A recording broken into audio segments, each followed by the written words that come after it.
ஆண்கள் கிட்ட என்னுடைய மனைவியின் சமையலை நான் பாராட்டுவேன் சொல்லக்கூடிய ஆண்கள் கை தூங்க பார்க்கலாம். வாய்ப்பு இல்லையா? யாருமே பாராட்ட மாட்டீங்களா? ப்ளூ ஷர்ட் அதுக்கு நான் ஒரு பாராட்ட வேற செய்யணும். குழம்புன்னா நான் கிளம்பிடுவேங்கிறார். ஆனா உண்மையிலேயேங்க யாராவது பாராட்டலையோ தயவு செய்து இந்த பட்டிமன்றம் முடிஞ்சு வீட்டுக்கு போன உடனே முதல் வேலையாக தயவு செய்து மனைவியின் சமையலை பாராட்டிருங்க. ஏன்னா நீங்க போன வாரம் படிச்ச நியூஸ் பாத்தீங்களா? அடி விழுமா? இடியே விழுவுனே. நியூஸ் பாத்தீங்களா? உத்தரப்பிரதேசத்துல மனைவியின் முட்டை குழம்பை பாராட்டதனால் கணவனின் நாக்கை கடித்து துப்பிய மனைவி. உங்க நாக்கு உங்களுக்கு வேணுமா வேண்டாமா? நாக்கா வாக்கா? அதனால உங்க நாக்கு பத்திரமா இருக்கணும்னா வாக்கை வாயிலிருந்து சொல்லி பாராட்டி தப்பிச்சுக்கோங்க. கரெக்டா இல்லையா? உயிர் வேணுமா வேண்டாமா? நாங்க என்னங்க அதிகமா ஆசைப்படுறோம்? ஒரு சின்னதா ஒரு பாராட்டு. பெண்கள் பசித்தாலும் சமைக்கணும், பசிக்காட்டாலும் சமைக்கணும். உடம்பு நல்லா இருந்தாலும் சமைக்கணும், உடம்பு நல்லா இல்லாட்டாலும் சமைக்கணும். வேலைக்கு போனாலும் சமைக்கணும், வீட்டில் இருந்தாலும் சமைக்கணும். வீட்டுக்கார் பாராட்டாலும் சமைக்கணும், பாராட்டாலும் சமைக்கணும். கொரோனா லாக்டவுன்ல யோசிச்சு பாருங்க. டாஸ்மாக் கடைகள் மூடப்பட்டது, சினிமா தியேட்டர்கள் மூடப்பட்டன, பெரிய பெரிய மால் மூடப்பட்டுச்சு. ஆனா லாக்டவுனே ஆகாத ஒரே ஒரு இடம் எங்களுடைய பெண்களை சமையலறை கட்டுக்கள் தான். லாக்டவுனே ஆகலையே. அப்படிப்பட்ட சமையலை பாராட்டுறீங்களா? பெண்களே நீங்க தைரியமா சொல்லுங்கக்கா. உலக அளவுல முதல் இடத்துல அழகாக சமைக்கக்கூடிய லிஸ்ட்ல எந்த பெண்கள் இருக்காங்க தெரியுமா? நம்ம இந்திய பெண்கள் தான் முதல் இடத்துல இருக்காங்க. 2வது இடத்துல பிரான்ஸ், 3வது இடத்துல மெக்சிகோ, 4வது இடத்துல ஜப்பான் இருக்கு. அப்படின்னு சொன்னா மனைவியின் சமையலை பாராட்டணும். அக்கா பெண்களுக்கும் ஒரே ஒரு டிப்ஸுக்கா, வீட்டுக்காரரையும் கொஞ்சம் சந்தோஷமா இருக்க வைங்க. ஒரு ஆண் எப்ப கஷ்டப்படுறான்னு தெரியுமா? ஆண்களே கரெக்ட்னா உணர்ந்து நீங்க சொல்லுங்க. அம்மா என்ன பண்ணுவாங்கன்னா, சின்ன பையனா தன்னுடைய மகன் இருக்கும்போது கட்டின புருஷனுக்கு தெரியாம அந்த மகனுக்கு காசு கொடுப்பாங்க. ஆனா அதே மகன் வளர்ந்ததுக்கு அப்புறம் கட்டின பொண்டாட்டிக்கு தெரியாம பெத்த அம்மாவுக்கு பணம் கொடுக்கக்கூடிய ஒரு அவலமான ஒரு நிலைமை இருக்குதுங்க. தயவு செய்து ஒரு சின்னதா ஒரு சாப்பாடோ, அம்மாவை பாரு. ஒரு ஆண் மகன் ஒரு மாமியா மருமக சண்டை இல்லாம இருந்தாலே ஒரு ஆணுக்கு நிறைவான மகிழ்ச்சி இருக்கும். அது இருக்குதா? பெண்களே உங்களுக்கு ஒரே ஒரு டிப்ஸ் சொல்றேன். கடவுளை பார்த்து ஓம் ஓம் ஓம்னு சொல்றதை விட உங்க கட்டின புருஷன் எது சொன்னாலும் ஆம் ஆம் ஆம்னு சொல்லுங்க. குடும்பத்துல பாதி சண்டை வராது. நான்லாம் என் வீட்டுக்காரர் அப்படிதாங்க. என் வீட்டுக்காரர் என்ன சொன்னாலும் எதிர்த்து ஒரு வார்த்தை பேச மாட்டேன். Thank you so much. மேடையில தான் அப்படி வாய்களையே பேசுறேன்னு நினைச்சிடாதீங்க. இந்த என் பொண்ணு கூட இருக்கு. என்ன பேசினாலும் எதிர்த்து ஒரு வார்த்தை. எது சொன்னாலும் சரி மாமா சரி மாமா சரி மாமா. நேரா வீட்டுக்குள்ள வருவாரு. அடியே பாரதி பாத்திரத்தை கழுவட்டுமா அப்படிம்பாரு. சரி மாமா. வீட்டை பெருக்கட்டுமா அப்படிம்பாரு. சரி மாமா. துணியை துவைக்கட்டுமா அப்படிம்பாரு. சரி மாமா. தேங்க்யூ ஸோ மச்ங்க. ஆனா உண்மையிலே பெண்களை இந்த இடத்துல உங்களுக்கு ஒரு சின்ன வேண்டுகோளுங்க. எப்படி கணவனை கைக்குள் வைப்பது ஒரு டிப்ஸ் நல்லா நோட் பண்ணிக்கோங்க. உங்க வீட்டுக்காரர் அடிக்கடி டீ காஃபி குடிக்கிறாரா? இந்த மனுஷனுக்கு டீ போட்டு கொடுத்தே வாழ்க்கை போச்சு அப்படின்னு நினைக்காதீங்க. உங்க வீட்டுக்காரர் அடிக்கடி காஃபி கேட்கிறாருன்னா என்ன அர்த்தம்? உங்க காஃபியை குடிச்சுதான் அந்த மனுஷன் மயங்கி கிடக்கிறாருன்னு நினைச்சு சந்தோஷப்படுங்க. வாழ்க்கை நல்லா இருக்கும். உங்க வீட்டுக்கார் நைட்டு தூங்கும் போது கொரட்டை விடுறாரா? டைவர்ஸ் அப்படின்னு போகாதீங்க. அப்படி கொரட்டை விட்டா என்ன அர்த்தம்? உங்களை கல்யாணம் பண்ணதுக்கு அப்புறம் தான் மனுஷன் நிம்மதியா தூங்குறாருன்னு நினைச்சு சந்தோஷப்படுங்க. உங்களுடைய பிறந்த நாள், காது குத்து, கல்யாணம், திருவிழா எதுக்குமே கிஃப்ட் வாங்கி கொடுக்க மாட்டேங்கிறாரா? கவலைப்படாதீங்க. உங்களுடைய எதிர்கால தேவைக்காக மனுஷன் சேமித்து வைக்கிறாருன்னு நினைச்சு சந்தோஷப்படுங்க. முக்கியமான பாயிண்ட். நீங்க நடந்து போய்கிட்டு இருக்கும் போதே எய்தாப்புல ஒரு சூப்பர் ஃபிகரை பார்த்து உங்க வீட்டுக்காரர் கடக் அப்படின்னு ஒரு கண்ணை அடிச்சு சைட் அடிக்கிறாரா? கவலைப்படாதீங்க. என்ன அர்த்தம்? நம்ம பொண்டாட்டியை விட இவா என்ன அழகா அப்படின்னு செக் பண்றான்னு நினைச்சு சந்தோஷப்படுங்க. வாழ்க்கை நல்லா இருக்குங்க. எதையுமே நம்ம பாசிட்டிவா எடுத்துக்கணுமா இல்லையா? எதுக்கு எடுத்தாலும் அது சரியில்லை. ஏங்க ஒரு குடும்பத்துல எப்ப சண்டை ஆரம்பிக்கும், எப்ப சண்டை முடியும்? எப்ப முடியும்? இப்ப என்ன சொன்னீங்க அப்படின்னு பொண்டாட்டி கேட்டா சண்டை ஆரம்பிக்க போகுதுன்னு அர்த்தம். இப்ப என்னதாண்டி சொல்ல வர அப்படின்னு புருஷன் சொன்னா சண்டை முடிய போகுதுன்னு அர்த்தம். புருஷனோட 5 மிஸ்டேக்களை பார்த்த உடனே பொண்டாட்டி என்ன நினைப்பா தெரியுமா? 5 தடவை கூப்பிட்டுருக்கிறாரே, என்ன ஆச்சுன்னு தெரியலையே அப்படின்னு நினைச்சா பொண்டாட்டி. 5 தடவை கூப்பிட்டுருக்கிறாளே, என்ன ஆக போகுதுன்னு தெரியலையே நினைச்சா அது புருஷன். கணவன் மனைவிக்குள்ள பக்கத்துல தான் இருப்பாங்க. ஆனா கத்தி சண்டை போடுவாங்க. உன்னை பத்தி எனக்கு தெரியாதாடி, அப்பா வீட்டை பத்தி எனக்கு அப்படின்னு கத்தி சண்டை போடுவாங்க. ஏன் பக்கத்துல இருந்தாலும் கத்தி சண்டை போடுறாங்க? யாராவது நோட் பண்ணிருக்கீங்களா? சுவாமி விவேகானந்தர் அழகா சொல்லியிருப்பாரு, இருவர் அருகில் இருந்தாலும் அவங்களுடைய இதயங்கள் தூரத்தில் இருக்கின்றன. அதான் கத்தி கத்தி கத்தி சண்டை போடுறாங்க. அந்த சண்டைகளை கொஞ்சம் விட்டு கொடுத்து அன்பை மட்டும் பகிர்ந்தால் வாழ்க்கை இனிக்கும் அப்படின்னு பேசுவதற்காக அரியலூரை சேர்ந்த பவித்ரா வராங்க. ஒரு பெரிய அட்டகாசமான கைத்தடல் கொடுத்து அவங்கள வரவேற்றலாம். நிறைய பேசிட்டு போயிருக்கிறாருமா, அதனால உங்க சைடு தான் பவித்ரா இருக்குது. தாயே தமிழே வணக்கம். தாய் பிள்ளை உறவம்மா உனக்கும் எனக்கும்.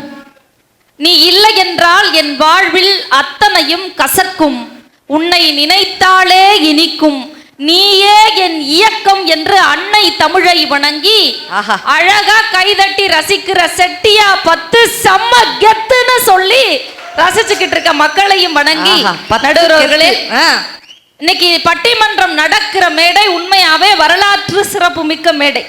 ஏன் தெரியுமா சொல்றேன்?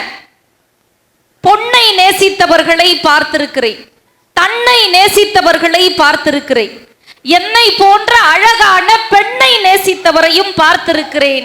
ஆனால் தன் இறுதி மூச்சு வரைக்கும் இந்த மண்ணை உயிர் மூச்சாக நேசித்த வாழ்ந்த காமராசர் வாழ்ந்த மண்ணுங்கிற ஒரே காரணத்தினால அருமை அருமை தன் தேகத்தின் நலத்தை மட்டுமே பெரிதாக நினைத்தவர்களுக்கு மத்தியில், தன் தேகத்தின் நலத்தை மட்டுமே பெரிதாக நினைத்தவர்களுக்கு மத்தியில் இந்த தேசத்தின் நலத்தை மட்டுமே பெரிதாக நினைத்த காமராசர் வாழ்ந்த மண்ணு இல்லையா? என்ன மாதிரி ஊரு? வந்தார வாழ வச்ச ஊரு, புயல் வந்தாலும் அசையாது பாரு. எந்த கண்ணாட்டு சிங்கம் வந்து முன்னேற்றி கொண்டு வந்த பொன்னான கதை ஒண்ணு கேளு. வந்தார வாழ வச்ச ஊரு, புயல் வந்தாலும் அசையாது பாரு. எந்த கண்ணாட்டு சிங்கம் வந்து முன்னேற்றி கொண்டு வந்த பொன்னான கதை ஒண்ணு கேளு. ஹலோ செட்டியா 10 மைக்கேல் ஜாக்சன் பாட்டு முடிஞ்சிருச்சு. மைக்கேல் ஜாக்சனுக்கே அவர் டஃப் கொடுக்குறாரு. ஆமா, ஆனா உண்மையிலேயே நான் மறக்கப்பட்டேன் பாட்டு. இன்னைக்கு நைட்டு தூங்குனா கனவுல நீ தான் வரப்போற போல. எந்த ஏன் தெரியுமா? எந்த பாட்டு எனக்கு வராது. மணமகளே மருமகளே பாட்டுக்கு ஆடுன பாரு.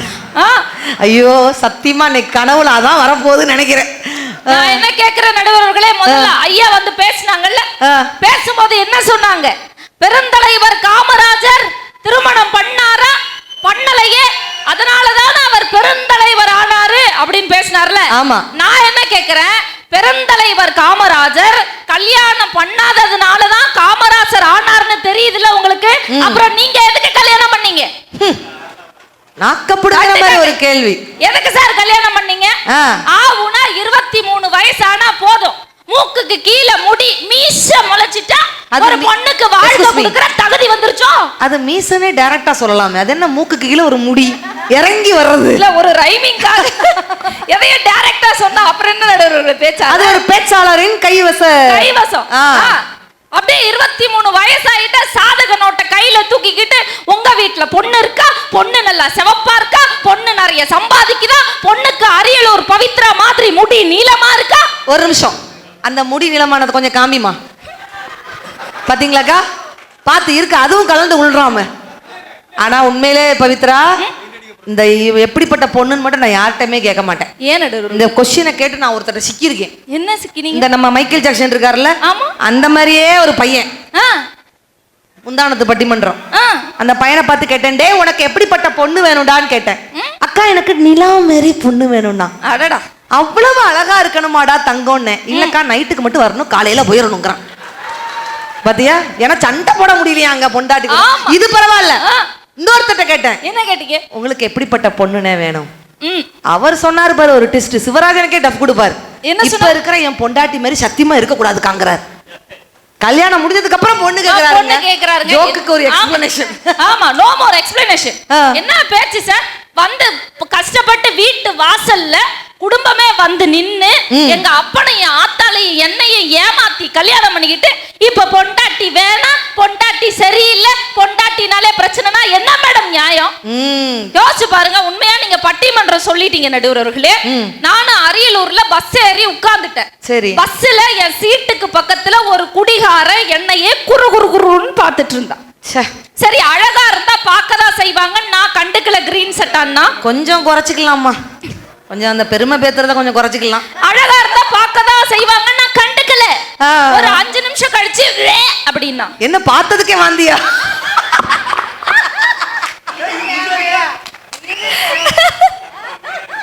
எங்க வாந்தி எந்த சைடு, அங்கிட்டா அங்கிட்டா அப்படின்னா என்னதான் இருந்தாலும் அரியலூர்ல பிறந்த புள்ள, ஒரு அப்பா அம்மாவால வளர்க்கப்பட்ட புள்ள, எல்லாத்துக்கும் இதுங்க என்ன ஆடு மாடா வளர்த்துச்சு? ஏங்க எல்லாரையும் அப்பாவாதாம வளர்த்துருவேன். என்னம்மா ஒரு அப்பா அம்மாவால வளர்க்கப்பட்ட பிள்ளை, எல்லாவற்றிற்கும் மேல் தமிழ் படிச்ச புள்ள, கண்ணுக்கு முன்னாடி ஒரு ஆம்பளை வாந்தி எடுக்கும் போது என்னன்னு கேட்காம எனக்கு என்னன்னு வேடிக்கை பார்த்துட்டு உட்கார்ந்துருக்க முடியுமாக்கா? முடியாது. நான் சொன்னேன், அண்ணே உனக்கு வாந்தி வர மாதிரி இருந்துச்சுன்னா என் ஜன்னல் சீட்டை உனக்கு விட்டு தரேன், நீ மாறி உட்கார்ந்துக்க. அதுக்கு அந்த அண்ணன் சொன்னாரு, இல்லம்மா எனக்கு இப்ப வாந்தி வர மாதிரி தான் இருக்கு, இன்னும் வரல, வந்தா நான் மாறி உட்கார்ந்துக்கிறேன். சத்தியமா சொல்றேன்க்கா, அரியலூர்ல இருந்து திருச்செந்தூர் வர ஆன 8 மணி நேரமும் இப்ப அவன் தூங்கிட்டான். அவன் எப்ப வாந்தி எடுப்பான்னு நான் குறு குறு குறுனே அவனை பார்த்துட்டு வரேன். யோசிச்சு பாருங்க, ஆக மொத்தம் ஒரு வாந்திக்கு ஒரு செக்யூரிட்டி வேலை பார்த்துட்டு வந்து யோசிச்சு பாருங்கக்கா. ஆஃப்டர் ஆல் ஒரு 7 மணி நேரம் குடிகாரன் கூட பஸ்ல டிராவல் பண்ண எனக்கே மூச்சு முட்டுது. வாழ்க்கை முழுக்க குடிகாரனை கட்டி டிராவல் பண்ணி குடும்பத்தை நடத்தி ஜெயிச்சு சிங்க பெண்களா உட்கார்ந்து இருக்கிற இந்த பெண்களுக்கு இந்த கோயில் பக்கத்துல இன்னொரு கோயில் கட்டணும். இப்ப பெண்கள் கைய தட்டணும். யாருமே அவர்களை பார்த்து குடிகாரர்கள் பேசாத, 420 உள்ள போயிருவானி. என்ன அவர்களுக்கு பேரை மாத்தியாச்சு. என்ன மாத்திட்டீங்க? மது பிரியர்கள். என்ன மது பிரியர்? உள்ள போயிருவான். இல்ல உண்மையிலே ஒரு நிமிஷம்ப்பா, இந்த குடிகாரன் நம்ம நாட்டுல உண்மையிலே அதிகமா இருக்கு. இந்த கடிகாரத்துக்கும் குடிகாரனுக்கும் வித்தியாசம் இருக்கு. என்ன வித்தியாசம்? நின்ன இடத்துல சுத்துனா அது கடிகாரம், நிக்கவே முடியாம சுத்துனா அதான் குடிகாரன்.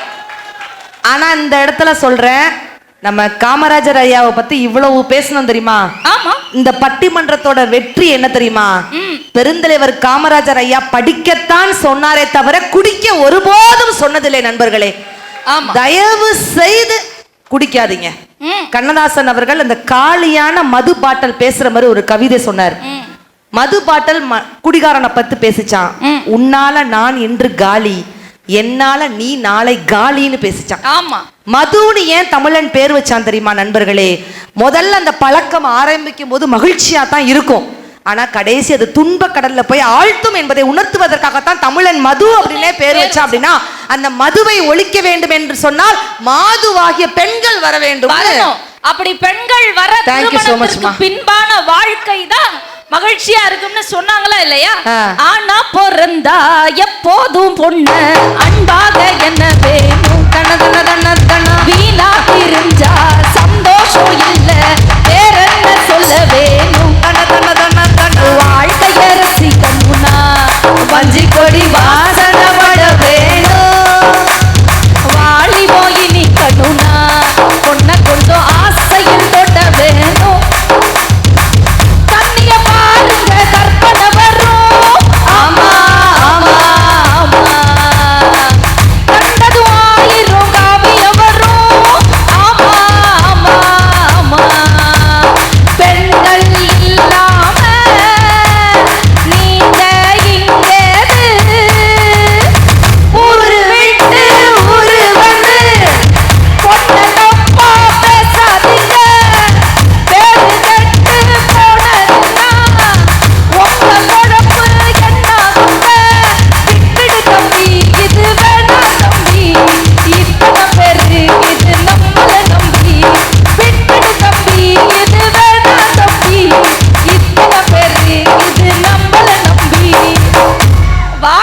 ரசிக்கணும்னா வஞ்சி கொடி வாசனை படணும்னு சொன்னான்னா கவிஞனுக்கு தெரியாதது உங்க 2 பேருக்கு தெரிஞ்சிருச்சோ? அருமை அருமை. என்ன பேச்சு சார்?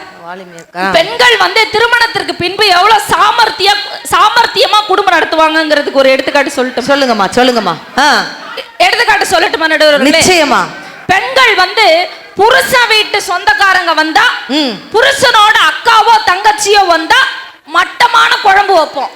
அதே ஏன் அண்ணனோ தம்பியோ வந்தா மட்டன் குழம்பு வைப்போம். மட்டன் குழம்பு மட்டமான குழம்பு. புருஷனோட அக்காவோ தங்கச்சியோ வந்தா சிக்கனமா குழம்பு வைப்போம். ஆ. அதே என் அண்ணனோ தம்பியோ வந்தா சிக்கன் குழம்பு வைப்போம். ச்சே. புருஷனோட அக்காவோ தங்கச்சியோ வந்தா மீந்து போன குழம்பு ஊத்துவோம். ஆ. அதுவே என் அண்ணனோ தம்பியோ வந்தா மீன் குழம்பு ஊத்துவோம். ச்சே. ஏன் தெரியுமா? அந்த நடுவுல நண்டு குழம்பு நானே கிடக்கு. அதுக்கு ஏதாவது ஒண்ணு போட்டு விடு. நண்டு குழம்பு நாரி போன குழம்பு வைப்போம். நண்டு குழம்பு வைப்போம். ஆ. ஏன் நடுவர்களே, ஆ. என் அண்ணனோ தம்பியோ வந்தா நான் சோறு போடுறேன். ஆ. ஏன் சோறு போடுறேன்? ஏன்? நாளைக்கு ஒரு நல்லது கெட்டதுன்னு போய் என் அண்ணனுக்கோ தம்பிக்கோ பத்திரிக்கை வச்சா அவன் எனக்கு சீரு போடுவான். அதனால நான் சோறு போடுறேன். நீங்க கூறு போடுவீங்க. ஆமா, போச்சு, முடிஞ்சு போச்சு. ஓ, அப்படியா? ஆமா. ஆஹா. இதே புருஷனோட அக்காவோ தங்கச்சியோ வீட்டுக்கு வந்து சோறு போட்டா ஆ. அவ தின்னுபுட்டு குடும்பத்தை கூறு போடுவா. ஆனா நீங்க என்ன கூறு போட்டாலும் ஆ. ஒரு ஆண் என்ன பாடுவான் தெரியுமா? என்ன பாடுவாங்க?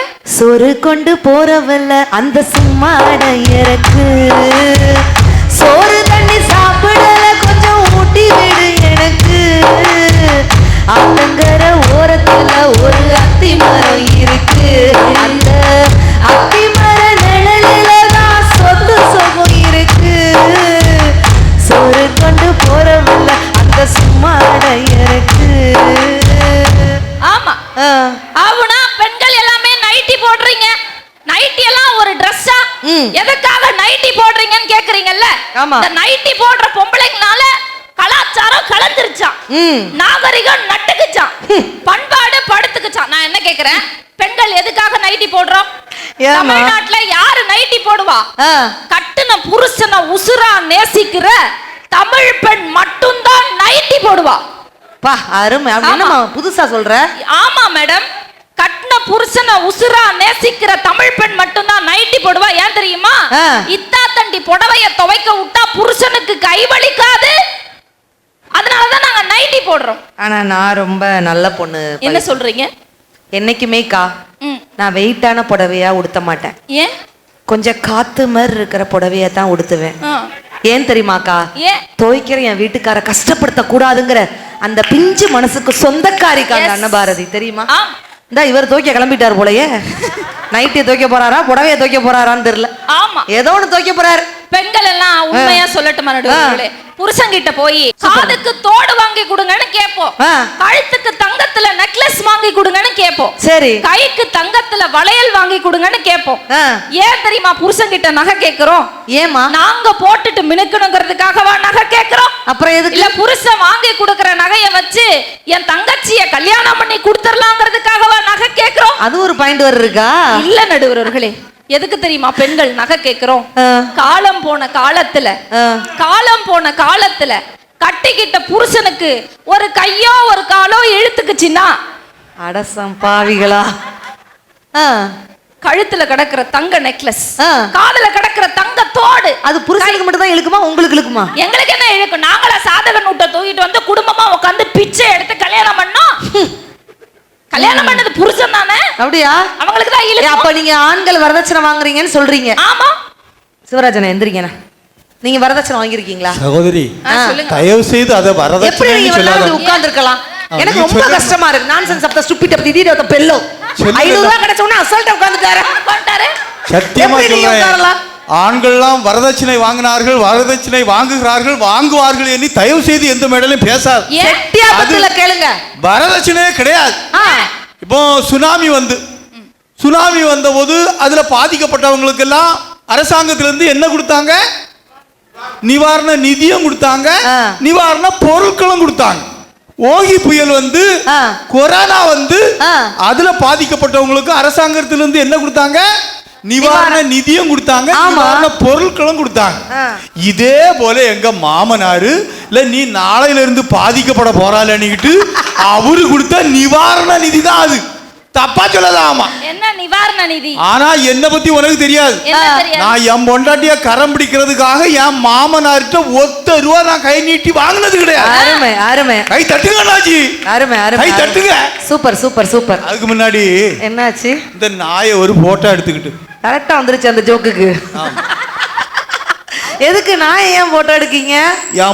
என் பொண்டாட்டி வரும்போது சொன்னா உன் பேச்செல்லாம் எந்த நாய் கேட்கணும்னா பரவாயில்ல. எடுத்துட்டீங்கல்ல? ஆமா. இல்ல, பின்னாடி ஒரு நாயை கட்டி போட்டுருக்கோம், அதை கூட எடுக்கணும் கூட எடுத்து. என்ன வாழ்க்கை நிவாரண நிதி இல்ல, இப்ப நீங்க வரதட்சணை வாங்கலன்னு சொல்றீங்க. என்ன மேய்க்கிற ஒரு நிமிஷம் பவித்ரா, இந்த இடத்துல நம்ம கேட்டுடலாம்.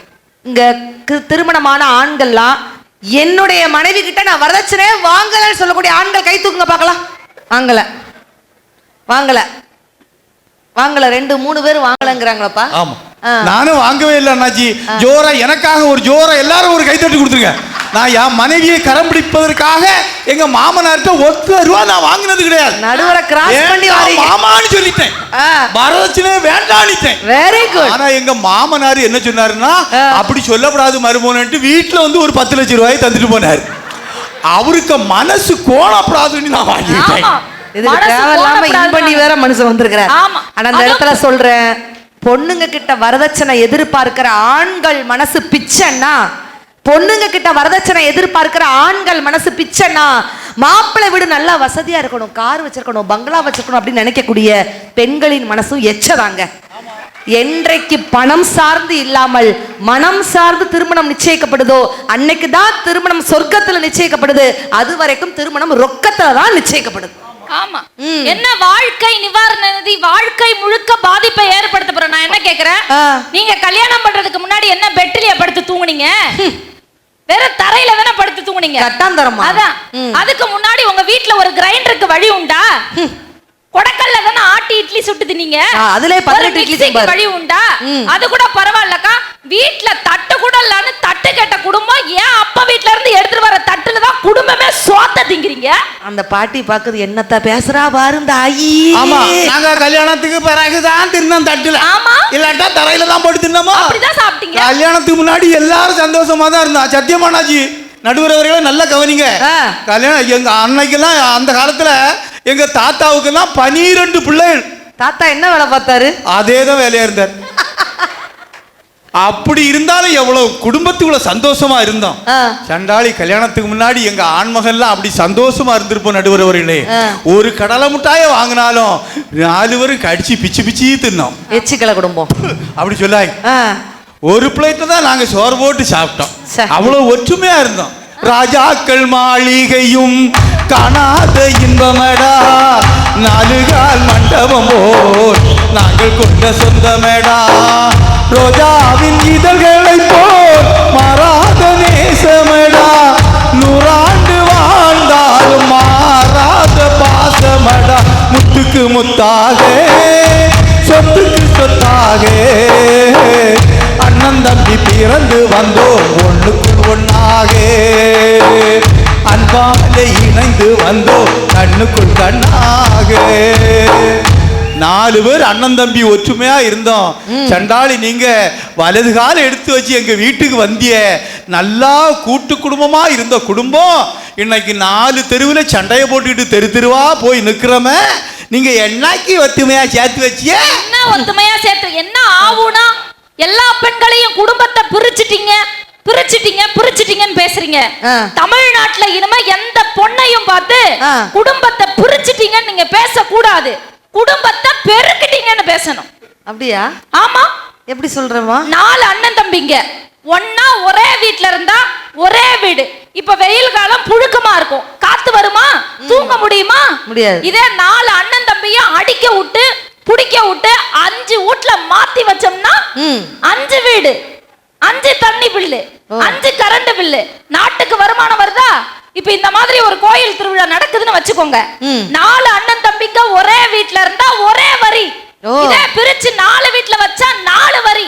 நம்ம பட்டிமன்றமே அவங்க வரியில தான் நடக்குதுன்னா எல்லாரும் நாளைக்கு குடும்பத்தை போய் பிரிச்சிருங்க. அவங்க என்ன சொல்றாங்க, உங்களுக்கு வரிதான், ஆனா உங்களை கட்டின எங்களுக்கு ஒரு ஆளா இருக்குதுன்னு அவங்க சொல்றாங்க. சும்மா எப்ப பார்த்தாலும் பெண்கள் வரி சொன்ன உடனே வாய் நமனமங்குச்சுப்பா, டக்குன்னு ஒரு டிவி சீரியல் பாக்குறோம். 24 மணி நேரமும் டிவிக்கு முன்னாடியே உட்கார்ந்துருக்கோம். நான் என்ன கேக்குறேன், பெண்கள் வீட்டு வேலை பார்க்க தெரியாம டிவிக்கு முன்னாடி உட்கார்ந்துருக்கோமா? இல்ல வீட்டு வேலை பார்க்க கூடாது மாமியார கொடுமைப்படுத்தணுங்கிறதுக்காக டிவிக்கு முன்னாடி உட்கார்ந்துருக்கோமா? நோ. எதுக்காக பெண்கள் டிவி சீரியல் பாக்குறோம்? எதுக்குமா? கஷ்டப்பட்டு புருஷன் உழைச்சு ரத்தம் சிந்தி வேர்வை சிந்தி டிவிக்கு கட்டுற 350 ரூபாய் ரீசார்ஜ் வீணா போயிட கூடாதே. கைய தட்டுக்க அப்படியா நான் நம்ம அப்படியே உட்கார்ந்திருந்தா எப்படி பெண்கள்னு Correct. திருமணத்துக்கு பின்பு தீர்ப்பு வாங்குறது? இல்ல, நீ இந்த- தட்டுக்கா, புருஷன் பக்கத்துல இருந்தாலும் பயப்படாத, தட்டுக்கா நீ. பாப்பா சொல்றது 100% உண்மை. எங்க வீட்டு பக்கத்துல ஒரு அக்கா 24 மணி நேரமும் டிவி ரிமோட்டை சுச்சுக்கு சுச்சுக்கு சுச்சுக்கு சுச்சுக்குன்னு மாத்தி பாத்தி பாத்துச்சு. ஆ, ஆமா, சுச்சுக்கு உங்க உங்க உய்யா உய்யா ஆம்புலன்ஸ் மாதிரி தான் சுச்சுக்கு சுச்சுக்குன்னு பாத்துக்கிட்டே இருந்துச்சு. ஆ. புருஷன் வந்து பார்த்தாரு. ஆ. அடியே 24 மணி நேரம் அப்படி டிவி பார்த்த ம். நடு வீட்டுல தூக்கு மாட்டு செத்துரு வண்டின்ட்டார். ஐயையோ. இந்த அக்கா கவலைப்படும் நினைச்சீங்களா? நோ. கவலையே படலையே. ம். தொங்குறதான் தொங்குறீங்க, கொஞ்சம் டிவியை மறைக்காம ஓரமா போய் தொங்குங்க. எனக்கு டிவி சீரியல் கட் ஆகுது. அதானே பத்தியா எவ்வளவு சின்சியரா இருக்கிறோம் செய்யற வேலையில. அதுக்கும் நீ ஒரு ஆமாஞ்சாம்பி போடுற. உன் நேர்மையை நான் பாராட்டுறேன்.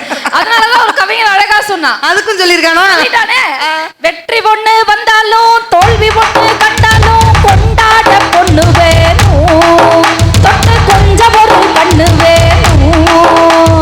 திருட்டு பையா இங்க வா, திருட்டு கடை அல்வானா, ரோட்டி சேர ஜாடி வேணும்.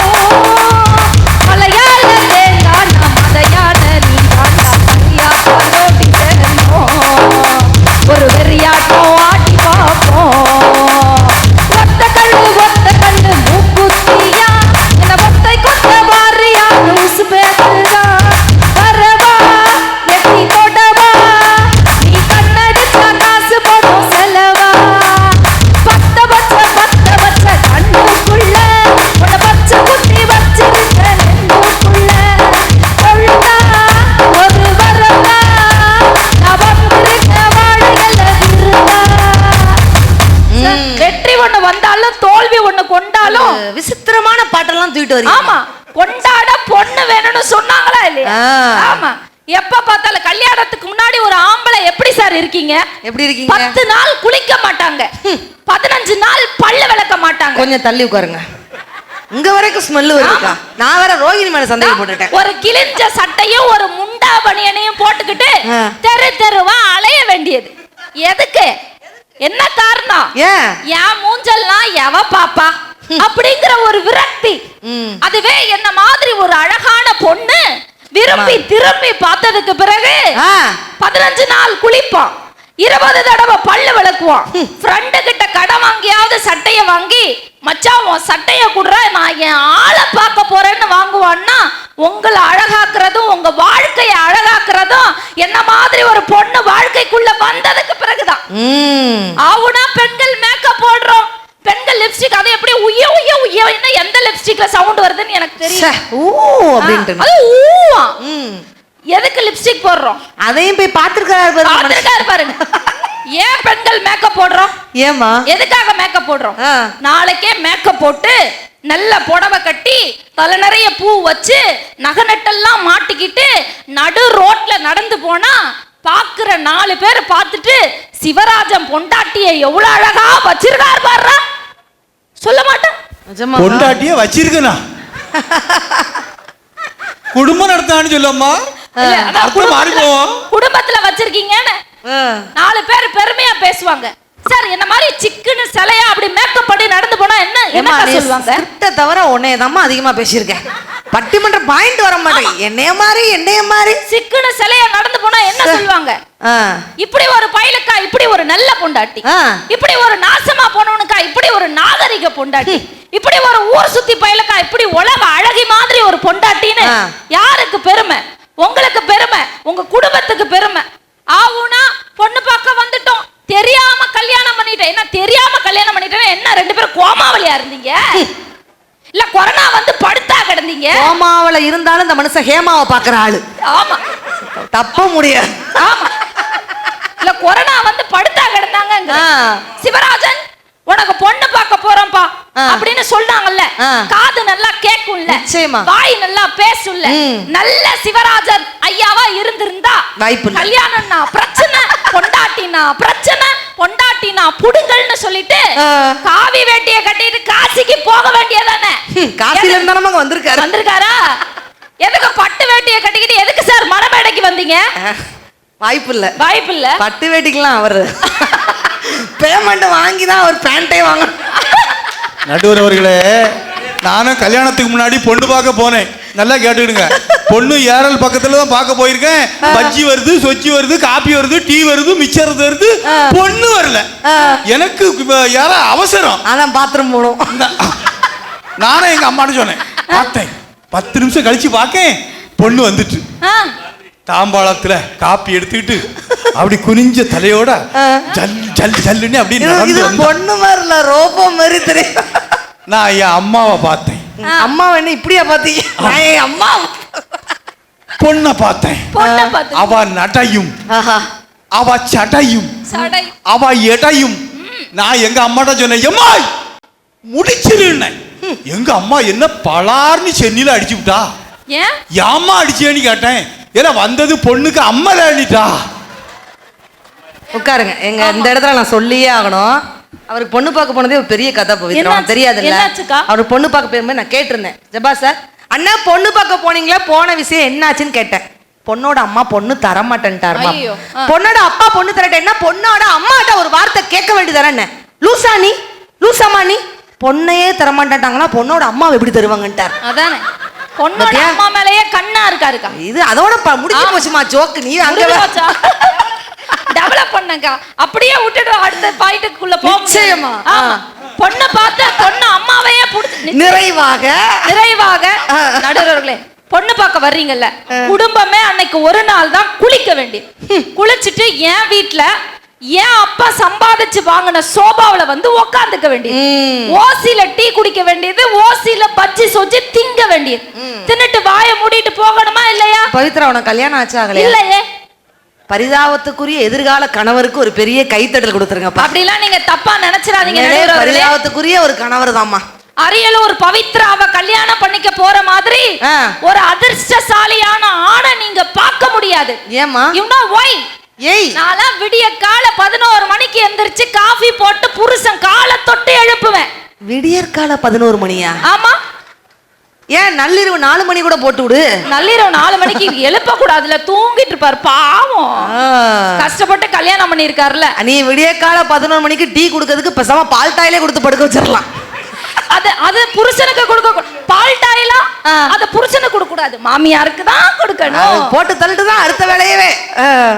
ஆமா, சும்மா எப்ப பார்த்தாலும் வந்து உட்கார்ந்துக்க வேண்டியது இல்ல நடுவர்களே.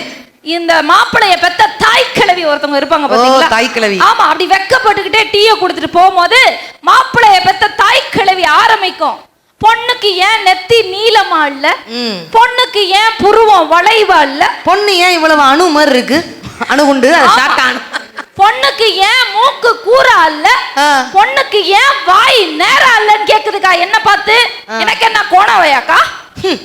லைட் அங்க இருந்து பார்த்தா எவ்வளவு நேர்வாயா இருக்கேன், என்ன பார்த்து கோணவாயின்னு சொல்லுது. கால்வாயின்னு சொல்லாம விட்டுச்சா சந்தோஷப்படுமா? ஆமா நடுவர்களே, இத பார்த்த உடனே இத பார்த்த உடனே நமக்கு என்ன நடுவர்களே தோணும்? என்னம்மா தோணும்? புள்ளைய பெத்த மாமியா பொண்ணுக்கு முடி நீளமா இல்லையா, மொழி நீளமா இல்லையான்னு கேக்குது.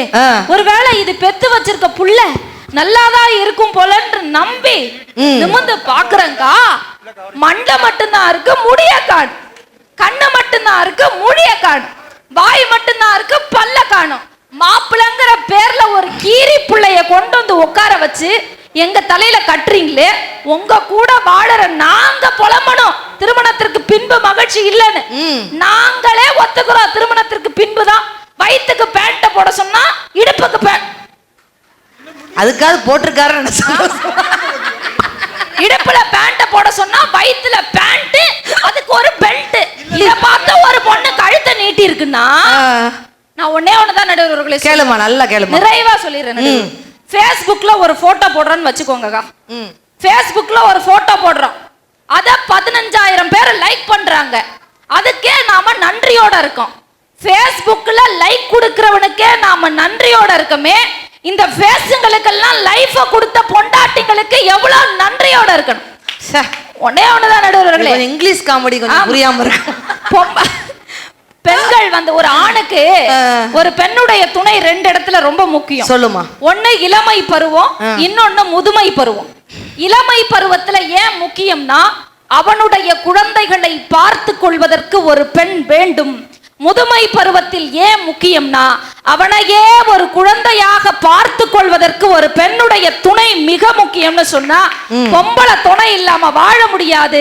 அந்த பெண் துணையை கொடுக்கின்ற திருமணத்திற்கு பின்பான வாழ்க்கை தான் மகிழ்ச்சி என்று சொல்லி வாய்ப்பளித்தமைக்கும் வாய்மொழி கேட்ட உங்கள் அத்துணை பேருக்கும் நன்றி பாராட்டி விடைபெறுகிறேன். நன்றி, வணக்கம். ஒரு பெரிய கைத்தட்டல் பவித்ராவுக்கு கொடுத்துடலாம். ரொம்ப இளம் தலைமுறை பேச்சாளர்கள்லாம் இப்படி வந்து தமிழ் பேசுறது உண்மையிலே பட்டிமன்றத்தோட ஒரு மிகப்பெரிய அழகு.